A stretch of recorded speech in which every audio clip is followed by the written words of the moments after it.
Naam, so dakta mpenzi mtazamaji, basi tuko naye Mheshimiwa Lunganzi ambaye tunazungumza naye mawili matatu tuweze kujua je, ni kipi ambacho kinafanyika tunapozungumzia Maritime Authority na ni fursa zipi zipo kwa ajili ya vijana, tukiweza kuangazia kipindi cha Kapu la Uchumi na pia tutaangazia masuala ya kisiasa kwa ufupi zaidi na upigaji kura. Karibu sana Mheshimiwa Lunganzi.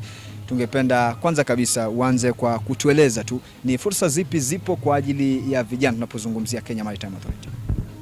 Asante sana. Mimi kwa majina naitwa Lunganzi Chai Mangale, ni mwenyekiti wa Bandari Maritime Academy, ambayo nafasi hiyo nimeipewa na rais wetu wa Kenya Daktari William Samoei Ruto kutoka mwaka jana mwezi wa 9. Na majukumu ya Bandari Maritime Academy ni kuwaelimisha vijana wetu, kuwapa ujuzi katika nyanja ya uchumi samawati,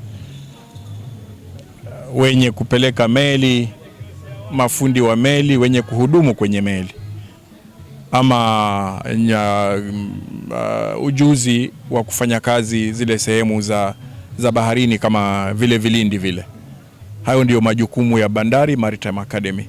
Kwa hivyo nafasi katika nyanja ile kwa vijana, wanapopata ule ujuzi wataweza kufanya kazi katika baharini, whether ni meli za uvuvi, ni meli za kubeba mizigo, ndizo kazi ambazo wanaweza wakafanya. Na kuna nafasi nyingi, lakini nahitaji vijana wetu waweze kupata ujuzi. Na hii serikali imejitolea ili kuwafundisha wale vijana waweze kupata ule ujuzi.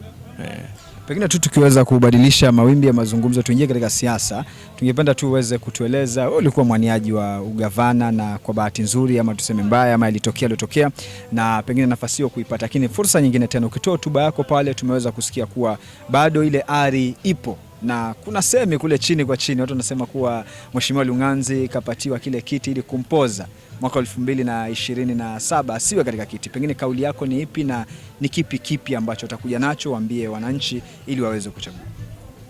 Mwanzo tukizungumzia swala la siasa ama uongozi, nataka nitambulishe mwanzo hapa tulipo. Tuko sehemu inaitwa Mbegani, Mkongani Ward, kaunti yetu ya Kwale.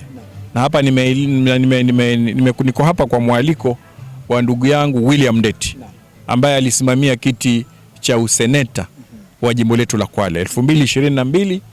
Hakufaulu kama mimi, lakini leo akaona ni bora atualike ili aje azindue siasa yake. Kwa hivyo mimi kama Lunganzi Chai Mangale, Mwenyezi Mungu akiniajalia 2027 ambao ni mwaka ujao, bado nagombania kiti cha ugavana wa jimbo letu la Kwale. Na kama nilivyozungumza pale, hii nafasi ambayo niko nayo ya non-executive chair wa Bandari Maritime Academy nilipewa kwa kuwa nilijengwa na Wakwale nikitafuta kiti cha ugavana. Na hiyo nia haijaniondokea. Bado 2027 mimi natafuta kiti cha ugavana wa jimbo letu la Kwale. Ule muda ukifika, haya majukumu ambayo niko nayo nitayaweka kando na nifate mambo ya kuzungumza na wananchi wazidi kunielewa, ili Mwenyezi Mungu akiniajalia niweze kuwatumikia kama gavana wao wa jimbo la Kwale. Mwisho kabisa, kumekuwepo na ule mchakato mzima wa kuwasajili vijana ama kusajili wapiga kura katika tume ya IEBC, na TANAP inasemekana iko chini zaidi tukifuata takwimu za IEBC hasa katika kaunti ya Kwale. Ungependa kumwambia nini kijana ambaye anahisi kabisa yeye ni mpiga kura, mwana kuleta mabadiliko na hajajitokeza kupiga kura, kuweza kujikatia ile kura? Kitu ambacho ninawaomba vijana ni kuwa kubadilisha uongozi ama kuleta mabadiliko katika uongozi, hasa tukiwa hapa katika jimbo la Kwale, ni lazima uwe na kadi ya kura. Asipokuwa na kadi ya kura huwezi kushiriki katika kuchagua kiongozi wako ambaye unampenda. Kwa hivyo nawaomba vijana wetu waweze kukata kadi za kura. Ile ndiyo itakuwa silaha ya kuweza kuchagua kiongozi wako ambao unamwenza, ambaye si mwingine ni Lunganzi Chai Mangale.